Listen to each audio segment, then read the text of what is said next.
கிறிஸ்துவுக்குள் மிகவும் பிரியமான வேதாராய்ச்சி நேயர்களை இயேசு கிறிஸ்துவின் இன்ப நாமத்தினாலே வாழ்த்தி வரவேற்கிறோம். கடந்த நிகழ்ச்சியிலே நாம் எபேசியர் 4ஆம் அதிகாரம் 7ஆம் வசனம் முதல் 13ஆம் வசனம் வரை கற்றுக்கொண்டோம். அந்த பாடத்திலே சபையானது பக்தி விருத்தி அடையத்தக்கதாக கர்த்தர் சிலரை அப்போஸ்தலர்களாகவும், சிலரை தீர்க்கதரிசிகளாகவும், சிலரை சுவிசேஷகராகவும், சிலரை போதகராகவும் ஏற்படுத்தினார் என்று கற்றுக்கொண்டோம். இன்று நாம் எபேசியர் 4ஆம் அதிகாரம் 14ஆம் வசனம் முதல் 19ஆம் வசனம் வரை கற்றுக்கொள்ள இருக்கிறோம். இந்த பாடத்திலே திருச்சபையில் ஊழியர்களின் முக்கியமான பொறுப்பு என்ன, முதிர்ச்சியடையாத ஒரு விசுவாசியின் வாழ்க்கை எப்படி இருக்கும், ஆண்டவராகிய இயேசு கிறிஸ்துவை இரட்சகராக ஏற்றுக்கொண்ட ஒரு புதிய விசுவாசி எந்தெந்த காரியங்களை செய்யக்கூடாது, வாருங்கள் ஆழமாக சிந்திப்போம். கர்த்தருடைய வேதம் குறைவற்றதும் ஆத்மாவை உயிர்ப்பிக்கிறதுமாயிருக்கிறது. வேத வசனங்களை கற்றுக்கொள்வதற்காக காத்திருக்கிற எங்களுக்கு அருமையான சகோதரனை சகோதரியே, கடந்த நிகழ்ச்சியிலே நாம் இறுதியாக எபேசியர் நிறுவம் 4ஆம் அதிகாரம் 13ஆம் வசனம் வரை சிந்தித்தோம். சபையானது பக்தி விருத்தி அடைவதற்காக கர்த்தர் சிலரை அப்போஸ்தலர்களாகவும், சிலரை தீர்க்கதரிசிகளாகவும், சிலரை சுவிசேஷகராகவும், சிலரை மெய்ப்பராகவும் போதகராகவும் ஏற்படுத்தினார் என்று சிந்தித்தோம். ஊழியர் ஒருவர் தனது ஊழியத்தின் ஆரம்ப காலத்திலே அவரே பாடல் வேலையும் நடத்துவார், அவரே செய்தியையும் கொடுத்து வந்தார். ஒரு நாள் இரவு கூட்டம் முடிந்தவுடனே ஒரு அருமையான சகோதரி அவர்களிடத்திலே சென்று, ஐயா, நீங்கள் அளவுக்கு அதிகமாய் செய்கிறீர்கள், நீங்களே பாடல் நேரத்தையும் நடத்தி நீங்களே செய்தியும் கொடுப்பது நன்றாக இல்லை, நீங்கள் பாடுவதற்கு வரம் பெற்றவர்கள், தொடர்ந்து நீங்கள் பாடல் பாடுங்கள், ஆனால் செய்தி கொடுப்பதற்கு மற்றும் ஒருவரை கண்டுபிடியுங்கள் என்று கூறினார். அந்த சகோதரன் வேத வசனத்தை கற்றுக் கொடுக்கும் வரம் பெற்றவராயிருந்தார். ஆனால் அவர் பிரசங்கிக்க முடியாது. ஆனால் வேத வசனங்களை முறையாக அவரால் கற்றுக் கொடுக்க முடியும். அநேகரை ஊழியத்திற்கு ஆயத்தப்படுத்தக்கூடியவராய் அவர் இருந்தார். அருமையானவர்களே, எந்த ஒரு திருச்சபையிலும் எந்த ஒரு தனி மனிதனும் எல்லா வரங்களையும் பெற்றவனாக இல்லை. எனவே உங்கள் போதகரையோ உங்கள் ஊழியரையோ எல்லாம் செய்ய நீங்கள் எதிர்பார்க்கக்கூடாது. அவருக்கு அநேக வரங்கள் இருக்கிறது, அநேக தாளந்துகள் இருக்கிறது என்று நீங்கள் எண்ண வேண்டாம். திருச்சபை மக்களை விசுவாசத்திலே உறுதியானவர்களாகவும், ஒவ்வொருவரும் தனித்தனியாக வேலை செய்கிற இடங்களிலே, வசிக்கிற இடங்களிலே கர்த்தருடைய ஊழியத்தை செய்யக்கூடியவர்களாகவும் பயிற்றுவிக்க வேண்டியதுதான் அந்த போதகருடைய கடமையாயிருக்கிறது. இன்றைக்கு பல திருச்சபைகளிலே திருச்சபையில் உள்ள விசுவாசிகள் தங்கள் தாளந்துகளை ஆராதனை நேரங்களிலேயும் ஊழியங்களிலேயும் பயன்படுத்துகிறார்கள். அதற்காக நாம் ஆண்டவரை துதிக்க வேண்டும். இந்த உலகத்திலே திருச்சபையானது தெளிவான சாட்சி பகர வேண்டியதாக இருக்கிறபடினாலே ஒவ்வொரு விசுவாசியும் சரியாக கற்றுக்கொண்டவர்களாக, சரியாக மற்றவர்களுக்கு விளக்கி சொல்லக்கூடியவர்களாக முதிர்ச்சி பெற செய்ய வேண்டியது அந்த திருச்சபை ஊழியரின் பொறுப்பு.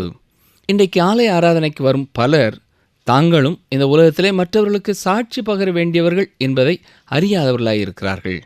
எத்தனையோ வருடங்களாக ஒரே திருச்சபைக்கு அவர்கள் செல்கிறார்கள். ஆனால் அந்த போதகர் அவர்களை அப்படிப்பட்ட ஊழியத்திற்காக இன்னமும் ஆயத்தப்படுத்தவில்லை. இது எத்தனை பரிதாபமான ஒரு நிலை என்பதை அறிகிறீர்களா? இன்றைக்கு ஒவ்வொரு திருச்சபையில் உள்ள ஒவ்வொரு விசுவாசிகளும் மற்றவர்களுக்கு கிறிஸ்துவின் அன்பை சொல்லி நற்செய்தியை புரிந்து கொள்ளத்தக்க விதமாய் பேச அறிந்தவர்களாய் இருக்க வேண்டும். இந்த நிகழ்ச்சிகளை கேட்கிற உங்கள் வாழ்க்கையிலும் கூட நாங்கள் எதிர்பார்க்கிற முக்கியமான காரியம் இதுதான்.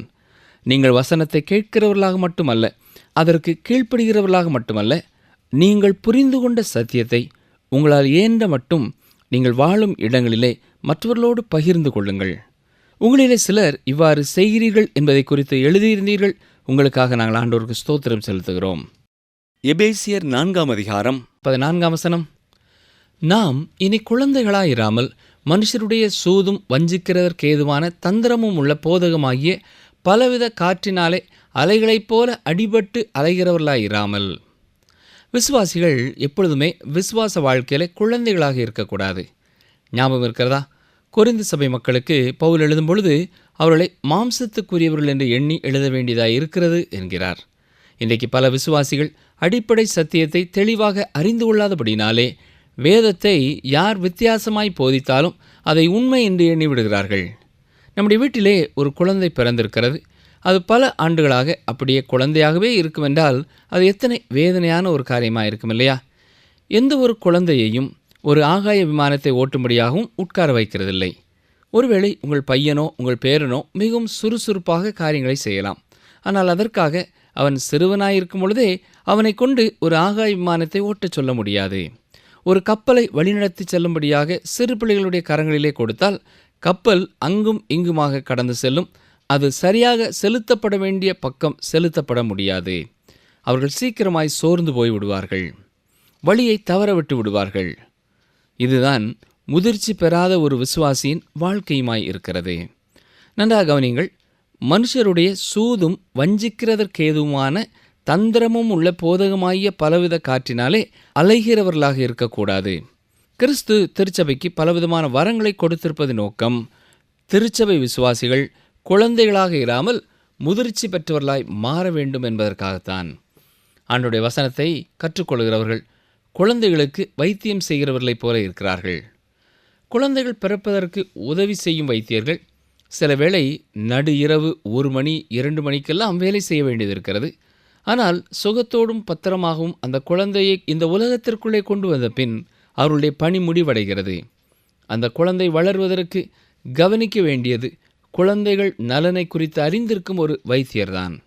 அவர்களுக்குத்தான் தெரியும் அந்த குழந்தை சாதாரணமான நல்ல ஒரு குழந்தையாக வளருவதற்கு என்னென்ன தேவை என்பதை அவர்களே அறிந்திருப்பார்கள். எபேசியர் 4:15-16 அன்புடன் சத்தியத்தை கைக்கொண்டு தலையாகிய கிறிஸ்துவுக்குள் எல்லாவற்றிலேயும் நாம் வளருகிறவர்களாய் இருக்கும்படியாக அப்படி செய்தார்.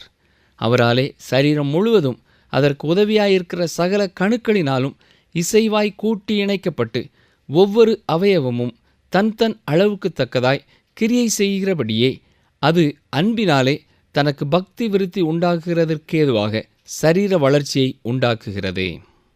விசுவாசிகள் குழந்தைகளாகவே இருக்கக்கூடாது. கிறிஸ்துவில் எல்லாவற்றிலேயும் வளருகிறவர்களாக இருக்க வேண்டும். அவர்கள் சத்தியத்தை நேசிக்க வேண்டும், சத்தியத்தின்படி வாழ வேண்டும், சத்தியத்தை பேச வேண்டும். கிறிஸ்துவே சத்தியமாயிருக்கிறார். ஒரு விசுவாசி தன்னுடைய வாழ்க்கையிலே கிறிஸ்துவை நோக்கி வளருகிறவனாக காணப்பட வேண்டும். கிறிஸ்துவின் சரீரமாகிய திருச்சபை ஒரு மனித சரீரத்திற்கு ஒப்பிடத்தக்கதாயிருக்கிறது. தலையாகிய கிறிஸ்துவனிடத்திலிருந்து எதை செய்ய வேண்டும் என்று சரீரம் கட்டளை பெற்றுக்கொள்கிறது. அது மட்டுமல்ல, ஆவிக்குரிய வளர்ச்சிக்கான சத்துவத்தையும் அந்த சரீரம் பெற்றுக்கொள்கிறது. அந்த சரீரத்திலே தன்னைத்தானே புதுப்பித்துக் கொள்ளும் வல்லமையை கர்த்தர் கொடுத்திருக்கிறார். அதுபோல ஆவிக்குரிய சரீரமும் அன்பினாலே தன்னைத்தானே சீர்படுத்திக் கொள்ளுகிறதா இருக்க வேண்டும். எபேசியர் 4:17-19 வரை வாசிக்கிறேன். ஆதலால் கர்த்தருக்குள் நான் உங்களுக்கு சாட்சியாக சொல்லி எச்சரிக்கிறது என்னவெனில், மற்ற பிரஜாதிகள் தங்கள் வீணான சிந்தையிலே நடக்கிறது போல நீங்கள் இனி நடவாமல் இருங்கள். அவர்கள் புத்தியில் அந்தகாரப்பட்டு தங்கள் இருதய கடினத்தினால் தங்களில் இருக்கும் அறியாமையினாலே தேவனுடைய ஜீவனுக்கு அந்நியராயிருந்து உணர்வில்லாதவர்களாய் சகலவித அசுத்தங்களையும் ஆவலோடே நடப்பிக்கும்படி தங்களை காம விகாரத்திற்கு ஒப்பு கொடுத்திருக்கிறார்கள். ஆண்டவராய் இயேசு கிறிஸ்துவை இரட்சகராக ஏற்றுக்கொண்ட ஒரு புதிய மனிதன் எவ்வாறு மற்றவர்களுக்கு ஒரு காட்சி பொருளாய் இருக்கிறான் என்பதை சிந்தித்தோம். இப்பொழுது அந்த புதிய மனிதன் எவற்றை செய்யக்கூடாது என்பதை குறித்து பார்க்க போகிறோம். ஒரு விசுவாசியின் வாழ்க்கையில் உள்ள எதிர்மறையான பக்கத்தையும் பார்க்க வேண்டியது அவசியமானது. இந்நாட்களிலே அதற்கு கொடுக்கப்பட வேண்டிய அளவு முக்கியத்துவம் கொடுக்கப்படுகிறதில்லை. புதிய ஒழுக்க நெறி என்பதை குறித்து நாம் பேசுகிறோம். ஆனால் அது இந்த உலகத்திலே எந்த ஒரு புதிய காரியத்தையும் சொல்லவில்லை. அது பழைய பாவத்தையே கூறுகிறது. கிறிஸ்துவிலே ஒரு சுயாதீனம் உண்டு. ஆனால் அதை பாவம் செய்வதற்கான அனுமதியாக எடுத்துக்கொள்ளக்கூடாது. புதிய மனிதனின் ஆவிக்குரிய வாழ்க்கையிலே செய்யக்கூடாது என்று சொல்லப்படுகிற காரியம் இன்று மற்றவர்கள் செய்யக்கூடாது என்று சொல்கிற காரியம் அல்ல. ஒரு பெண் அழகு சாதனங்களை பயன்படுத்தக்கூடாது என்று சிலர் கூறுவார்கள். சிலர் ஒரு பெண்ணினுடைய வெள்ளி அலங்காரத்தை பார்த்து அவர்களுடைய ஆவிக்குரிய நிலைமையை கணக்கு போடுவார்கள். இன்றைக்கு சிலர் அழுக்கான சட்டையுடனும் சீவாத தலையுடனும் இருந்தால் அவர்கள் ஆவிக்குரியவர்கள் என்றும் எண்ணிக்கொள்கிறார்கள். கர்த்தருடைய பிள்ளைகள் அவர்களுக்கு கொடுக்கப்பட்டிருக்கிறவைகளிலே சிறந்தவர்களாய் விளங்க வேண்டும். இவ்வாறு கூறுவதனாலே விளம்பர பொம்மைகளைப் போல நீங்கள் அலங்கரிக்கப்பட்டிருக்க வேண்டும் என்று நான் கூறவில்லை. சில கிறிஸ்தவர்கள் வேதத்திலே சொல்லப்படாத காரியங்களையும் முக்கியத்துவப்படுத்தி அதை செய்யக்கூடாது இதை செய்யக்கூடாது என்று கட்டளையிடுவார்கள். கர்த்தருடைய வார்த்தை எதை வேண்டாம் என்று சொல்கிறதோ அதுவே புதிய மனிதன் தவிர்க்க வேண்டிய காரியங்களாகும். இன்று அதிகமாக நேர்மறையான சிந்தனைகளுக்கு அதன் வல்லமையை குறித்து முக்கியத்துவப்படுத்துகிறோம். இந்த எதிர்மறையான காரியங்களையும் நாம் சிந்திக்க வேண்டியவர்களாக இருக்கிறோம். ஏதேன் தோட்டத்திலே கொடுக்கப்பட்ட முக்கியமான கட்டளை எதிர்மறையான கட்டளை என்பதை எண்ணி பார்த்திருக்கிறீர்களா? கவனியுங்கள். ஆதியாகமம் 2:17 ஆனாலும் நன்மை தீமை அறியத்தக்க விருட்சத்தின் கனியை புசிக்க வேண்டாம், அதை நீ புசிக்கும் நாளில் சாகவே சாவாய் என்று கட்டளையிட்டார். அடுத்ததாக 10 கற்பனைகளுக்கு வாருங்கள். அவைகளும் எதிர்மறையானவைகளாயிருந்தாலும் மிகவும் சிறந்தவைகள். இப்பொழுது இந்த எபேசியர் நிறுவத்திலேயும் சில எதிர்மறையான கட்டளைகளை பார்க்கிறோம். கர்த்தருடைய பிள்ளைகள் எந்தெந்த காரியங்களை செய்யக்கூடாது என்பது இங்கே சொல்லப்பட்டிருக்கிறது. முதலாவதாக, மற்ற புறஜாதியான மக்கள் தங்கள் வீணான சிந்தைகளிலே நடக்கிறது போல ஒரு விசுவாசியினி நடக்கக்கூடாது. இந்த குறிப்பிட்ட இடத்திலே அப்போஸ்தலனாகிய பவுல் விசுவாசியின் வாழ்க்கையின் ஒரு நடைமுறை காரியத்தை குறித்து சொல்லுகிறார். இதை குறித்து முதல் 3 வசனங்களிலும் ஏற்கனவே பேசினார். திருச்சபையின் ஒற்றுமையை குறித்து பேசிய அவர் தொடர்ந்து இன்னும் சில காரியங்களையும் சொல்ல வேண்டியது இருந்ததினாலே தொடர்ந்து அதை குறித்தும் பேசிக்கொண்டு இருந்தார். இப்பொழுது பிரஜாதியான மக்களுடைய வாழ்க்கையை சித்தரித்து எபேசு திருச்சபை மக்கள் ரட்சிக்கப்படும் முன் எப்படி இருந்தார்கள் என்பதை சொல்கிறார். ஞாபகம் இருக்கிறதா? எபேசியர் 2:11-12 அவர்கள் எப்படி தூரமானவர்களாக, நம்பிக்கையற்றவர்களாக, தேவனற்றவர்களாக, பாவத்தில் வாழ்ந்து கொண்டு இருந்தார்கள் என்று கூறினார். ஆம், அதுதான் அவர்களுடைய பழைய நிலைமை. பிரியமானவர்களே, இவைகள்தான் இன்றைக்கும் தேவனை விட்டு தூரமாய் இருக்கக்கூடிய மனிதனுடைய நிலைமையாயிருக்கிறது. புறஜாதியான மக்களின் 4 விதமான நடக்கை குறித்து அவர் இங்கே எழுதியிருக்கிறார். முதலாவதாக, வீணான சிந்தையில் நடப்பது. அதாவது அந்த வீணான சிந்தனை என்பது என்ன? பாவம் நமக்கு திருப்தி கொடுக்கிறது என்பதுதான் அந்த வீணான சிந்தனை.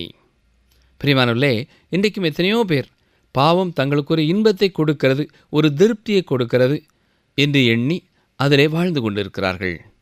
இன்றைக்கு எத்தனை வாலிபர்கள் பாவம் தரும் இன்பமே உலகம் தரும் இன்பம் என்று எண்ணி ஒழுக்க நெறியற்ற ஒரு வாழ்க்கை வாழ்ந்து கொண்டிருக்கிறார்கள். ஒரு முறை ஒரு வாலிப பெண் ஒரு ஊழியரிடத்தில் வந்து அறிக்கை செய்த பாவம் என்ன தெரியுமா? 2 முறை நான் கருச்சிதைவு செய்திருக்கிறேன் என்றாள். 2 உயிரை அவள் கொலை செய்திருக்கிறாள். மட்டுமல்ல, அவளுக்கு இன்னமும் திருமணம் ஆகவில்லை. எத்தனை பரிதாபமான ஒரு வாழ்க்கை இல்லையா? பிரியமானவர்களே, இது கர்த்தர் தம்முடைய பிள்ளைகளுக்கு திட்டமிட்ட சந்தோஷமான வாழ்க்கை அல்ல. இதுதான் தேவனை விட்டு தூரமாய் போன ஒரு மனிதனுடைய நிலைமை. அவனுடைய வீணான சிந்தையிலே நடப்பது. ஒரு மாயையான ஒரு வாழ்க்கை, போதை தரும் பானங்களை குடிப்பது, அது மாயையான ஒரு வாழ்க்கை. போதை தரும் பானங்களை குடிப்பது மற்றும் ஒரு விதமான மாயை. குடிப்பழக்கத்திற்கு அடிமையாக இருக்கும் பலர் தொடர்ந்து கர்த்தருடைய வார்த்தைகளை கேட்ட பின்னர் ஆவியானவர் அவர்களை விடுதலை செய்திருக்கிறார். நான் இதற்கு அடிமையாயிருக்கிறேன், எனக்கு விடுதலை வேண்டும் என்பதை உண்மையாக உணரும் பொழுது தூய ஆவியானவர் அவர்களுக்கு துணை செய்கிறவராய் இருக்கிறார். ஆனால் ஒரு காலத்திலே அதுதான் அவருடைய வாழ்க்கையின் பிரதான காரியமாய் இருந்திருக்கிறது. எத்தனை மாயையான ஒரு வாழ்க்கை இல்லையா? மட்டுமல்ல, தேவனை விட்டு தூரமாய் இருக்கிறவர்களுடைய மற்றொரு நிலைமை, அவர்கள் புத்தியில் அந்தகாரப்பட்டவர்களாய் இருக்கிறார்கள். எது சரி எது தவறு என்பதை குறித்த சரியான உணர்வற்றவர்களாய் வாழ்வது. இன்றைக்கு பல இளைஞர்கள் பாவத்தை பாவம் என்று எண்ணுகிறதில்லை. எது கீழ்த்தரமான ஒரு வாழ்க்கையோ அதை உன்னதமான ஒரு வாழ்க்கை என்று எண்ணிக்கொள்கிறார்கள். காரணம் என்ன? புத்தி அந்தகாரப்பட்டிருக்கிறது. உயர்வான ஒழுக்க நெறியாக தெரிகிறதில்லை. கேடான ஒரு ஒழுக்க நெறி கேடானதாகவும் அவர்களுக்கு தெரிகிறதில்லை. விசுவாச வாழ்க்கைக்குள்ளே கடந்து வந்தவர்கள் இதை குறித்தும் ஜாக்கிரதையாக இருக்க வேண்டும். மட்டுமல்ல, கர்த்தரை விட்டு தூரமாக இருக்கிறவர்கள் அறியாமையினாலே தேவனுடைய ஜீவனுக்கு அந்நியர்களாய் இருக்கிறார்கள். இதுதான் ஆதாமுடைய சுபாவம். ஆதாமின் சந்ததியினர் எல்லாருக்குள்ளும் கடந்து வந்த நிலைமையாய் இருக்கிறது. மனுக்குலத்தை குறித்து எவ்வளவு தெளிவாக இதை சொல்கிறது இல்லையா? மனிதன் தான் வாழ்கிறேன் என்று எண்ணிக்கொண்டு இருக்கிறான். இன்றைக்கும் சிலர் ஒரு வாரம் முழுவதும் கஷ்டப்பட்டு வேலை செய்து சம்பாதித்ததை ஒரே சனிக்கிழமையிலே செலவு செய்து விடுகிறார்கள். அவர்களை நம்பியிருக்கும் குடும்பத்தின் நிலை என்ன? அவர்களுக்கு சந்தோஷம் கிடைக்கும் என்று அத்தனை பணத்தையும் செலவு செய்தார்கள். ஆனால் ஞாயிற்றுக்கிழமை காலையிலேயே, ஐயோ, நான் ஏன் அங்கே சென்றேன், ஏன் என் பணத்தை அப்படி வீணாக்கினேன் என்று புலம்புகிறார்கள். தேவனுடைய ஜீவனை விட்டு பிரிக்கப்பட்ட தூரமான இடத்திலே அப்படிப்பட்ட மனிதர்கள் இருக்கிறார்கள். தேவனோடு கூட அவர்களுக்கு எந்த விதமான ஒரு உறவும் இல்லை. அவர்கள் அக்கிரமங்களினாலும் பாவங்களினாலும் மரித்து போனவர்களாயிருக்கிறார்கள்.